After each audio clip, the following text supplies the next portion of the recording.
Okay, so good morning everybody. My name is Razvan and I'll be starting the meetings, the workshop today. I know everybody would have expected Bogdan. Unfortunately, he couldn't come and I'll be holding this presentation. So, I've been with the OpenSIPS project for like 5 years, and I'm one of the core developers, so I know most of the stuff out there. So, if you have any questions after that, you can ask me after the presentation.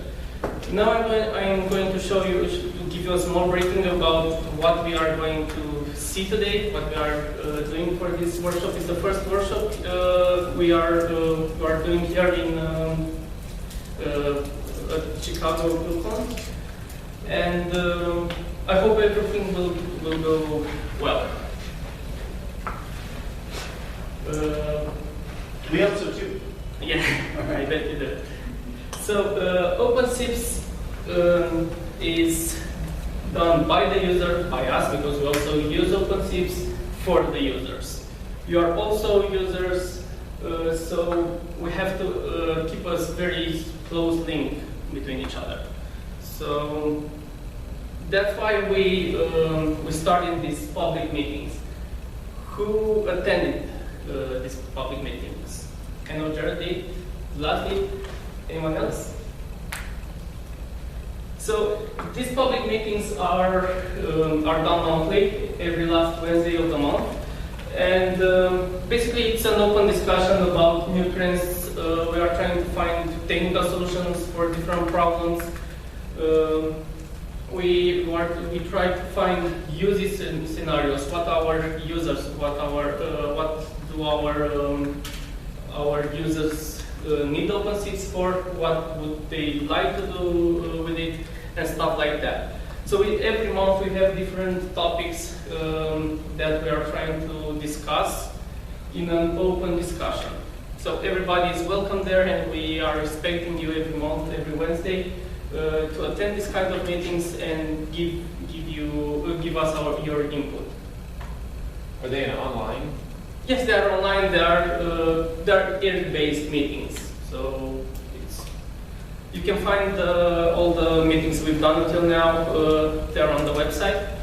I can give you the link afterwards. So you have all the laws there, what we've discussed, what we've implemented from what we've learned, the conclusions we draw from those meetings, and everything is on there. So you just have to ask. Okay, first, I'd like to give you a more history about OpenSIPS, about its evolution. We first started with OpenSIPS 1.4, that was the first release, and it looked like a very nice car that you can drive, you can do more or less whatever you want with it, because that was the purpose of OpenSIPS. Afterwards, after a few, I think 4 years, we ended up with OpenSIPS 1.11. Well, this is a stronger car, a faster one, has different features, different enhancements, a lot more than 1.4 did. And it was a very nice product that we released, and people are using it, and they love it. But we decided we wanted more. So 1.11 was not enough in terms of scalability, in terms of usage. That's how we came with OpenSIPS 2.1, which is something completely different. It's no longer a car, but it's a helicopter that has a lot of new features. A lot of new features that will improve the performance and the efficiency of OpenSIPS. We'll see what these features are later on.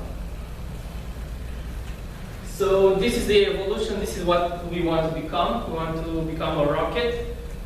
Therefore, in OpenSIPS 3.1, we are planning to do some even nicer features, even higher grade features that will help you improve your performance and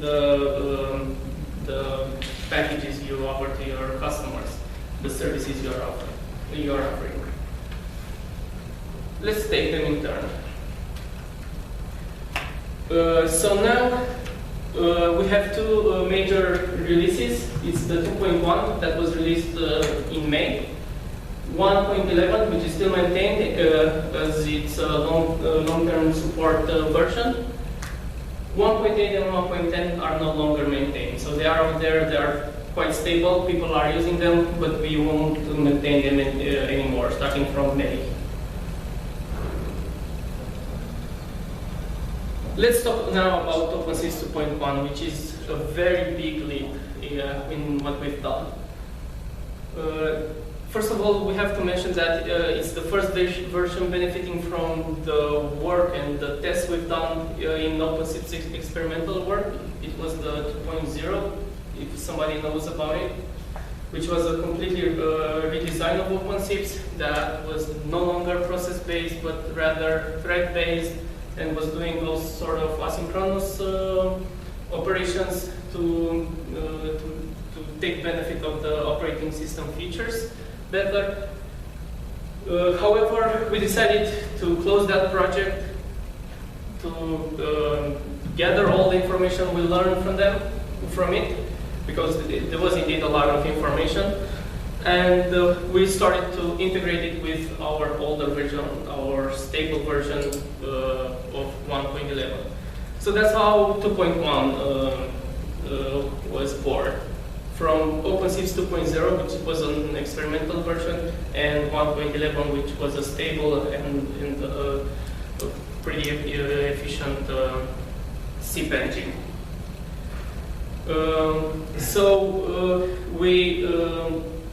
We completely redesigned some of the mechanisms that were inside OpenSIPS. For example, we added an asynchronous reactor-based I/O operations. So the I/O operations are done now even more efficient, even more faster.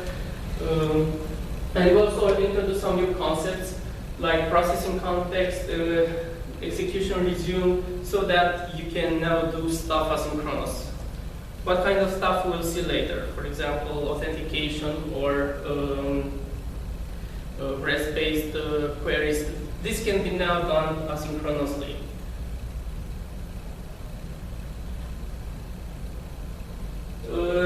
The asynchronous operations are, until now, were only available in the core. So they were only available at the network level, but now we've added them in the script so that you can do REST queries, SQL queries, execute different scripts asynchronously.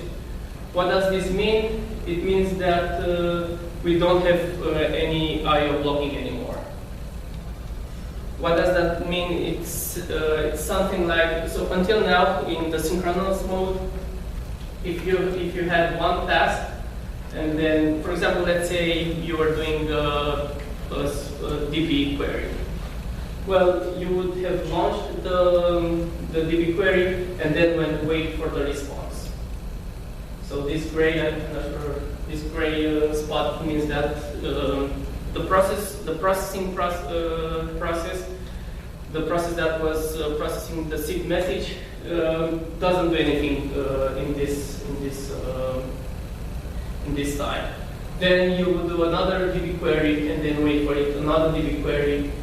Then you decide to do a REST query, wait for its response, and so on. So as you can see, there are a couple of blank spots.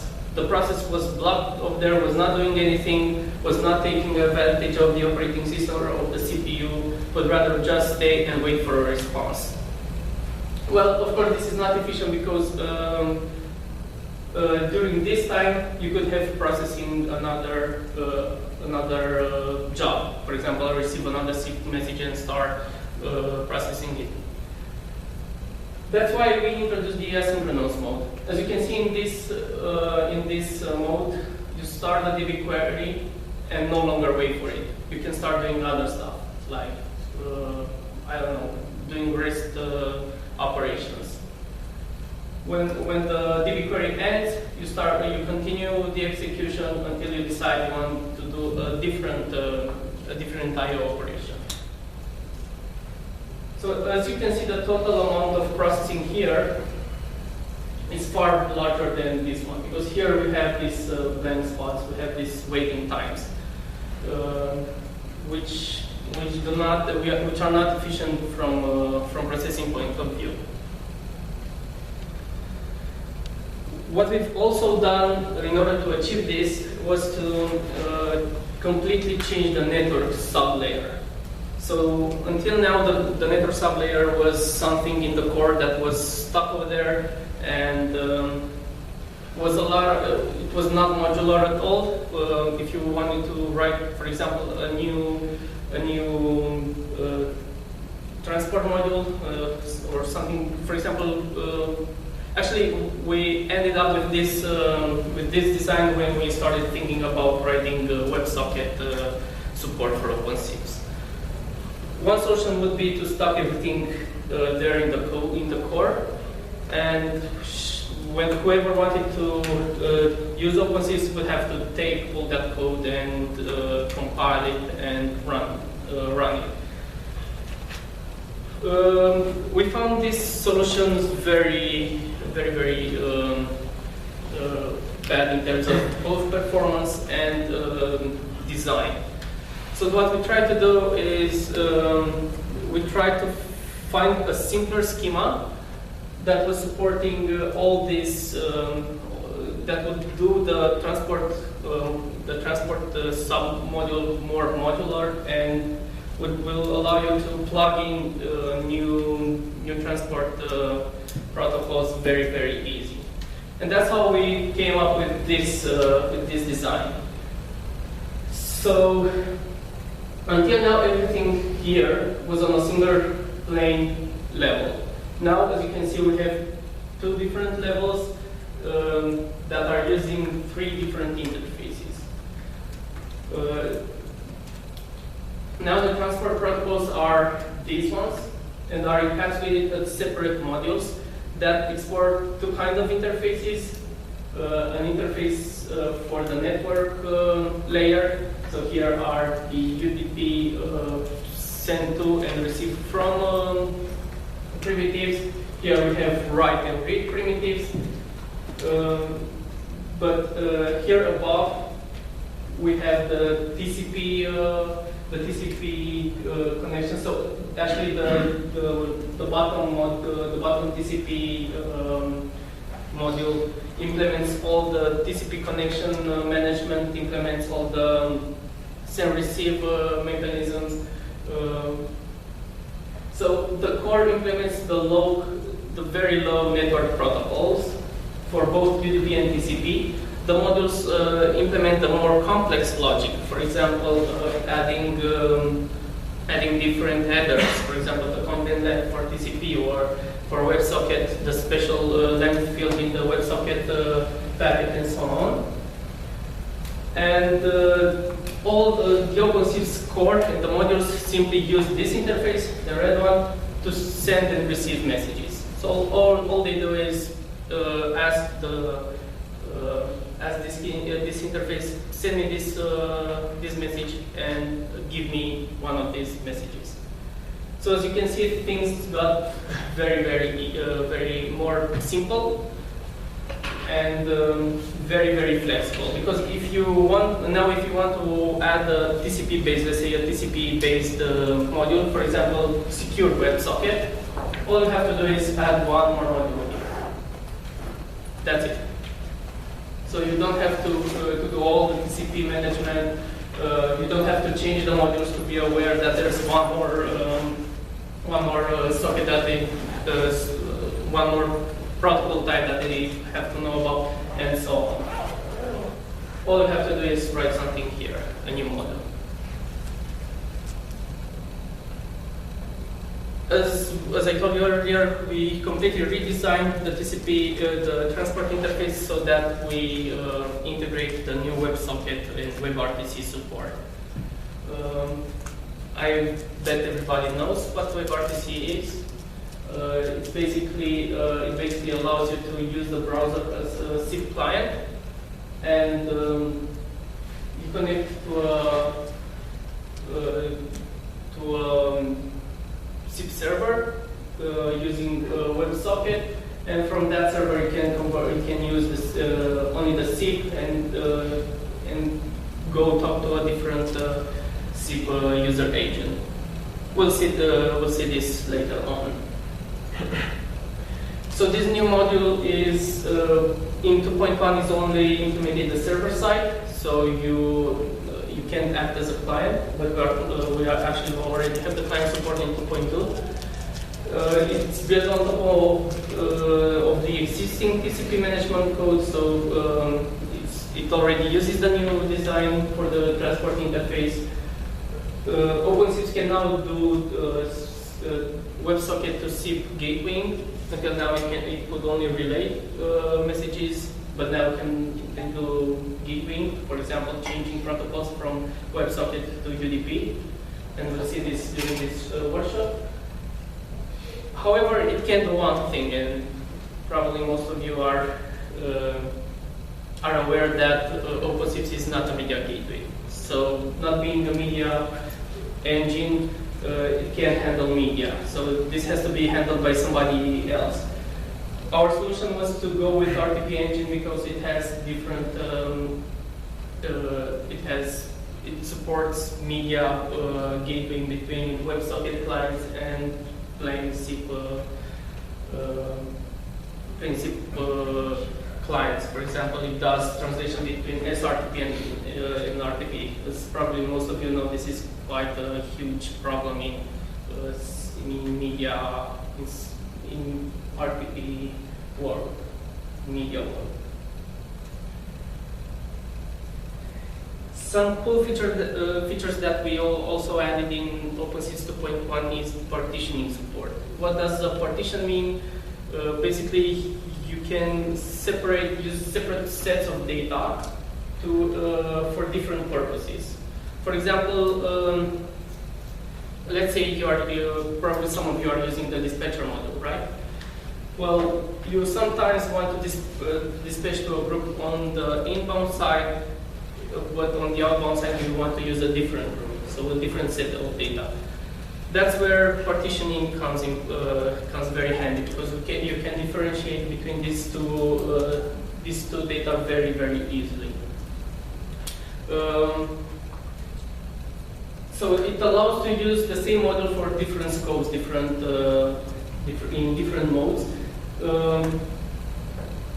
These partitions are completely separated in both memory and DB, so you have to use a different database or a different table for different partitions. And we've already integrated this partitioning support for the dynamic routing, dispatcher, and dial plan modules.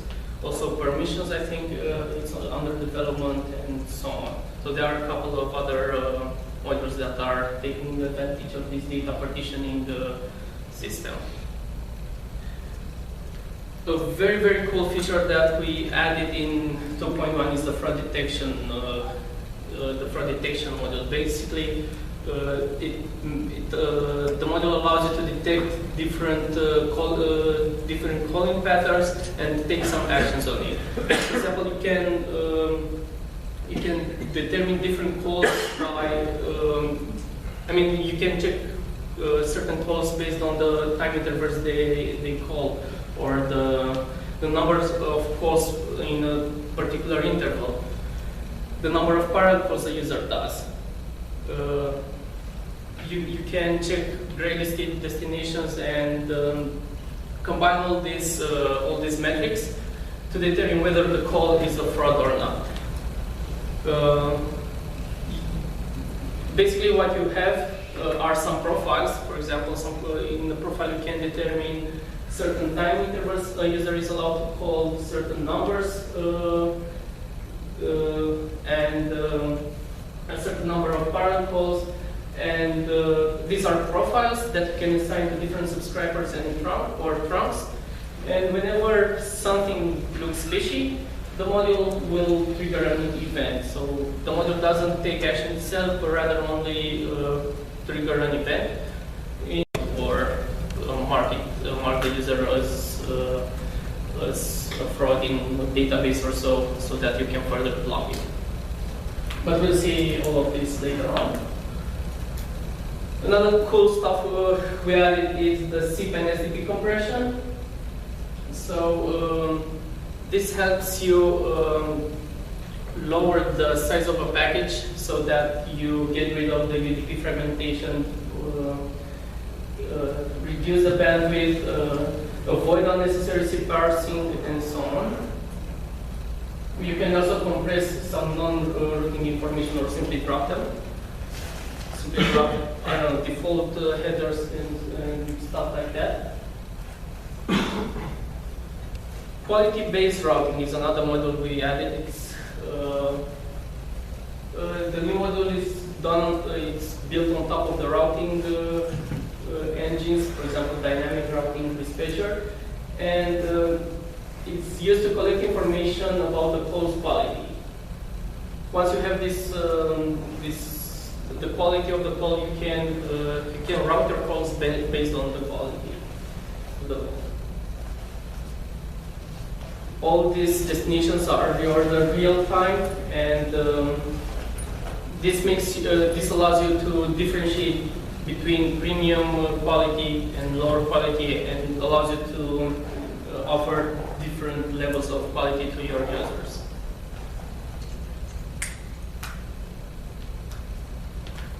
A very interesting module that was added that has a really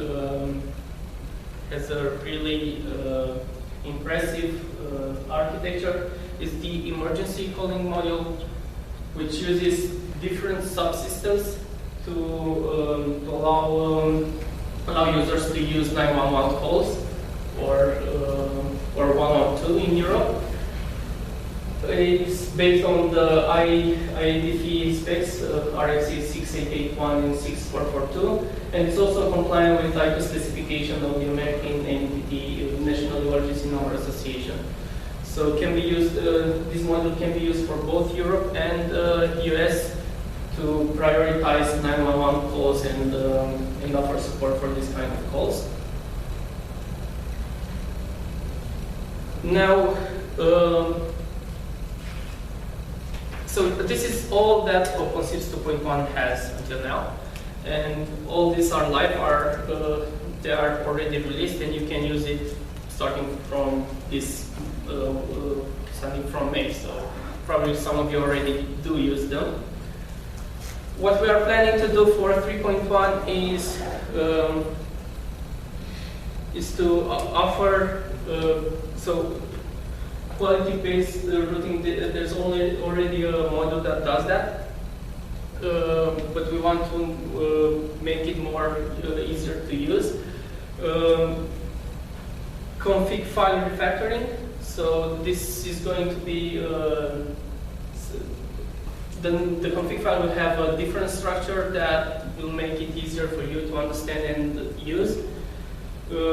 We already added SQLite support, so there's a new database engine that offers SQLite support.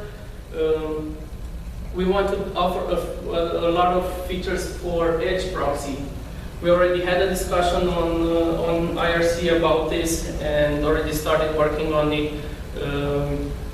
For example, for the user location module to offer support for CacheDB stuff.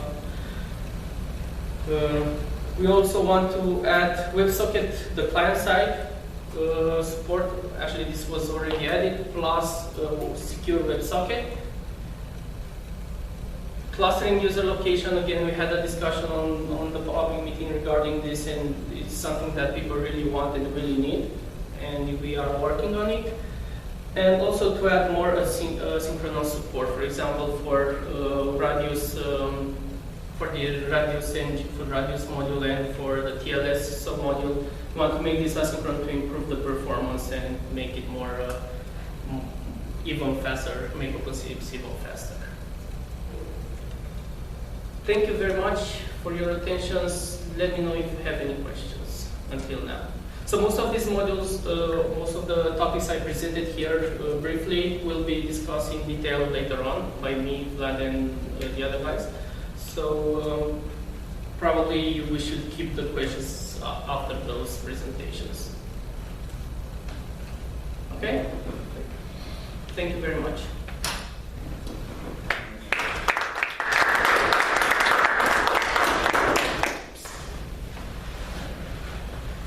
You start the camera? Start it? Stop. Stop. Yeah, just start it for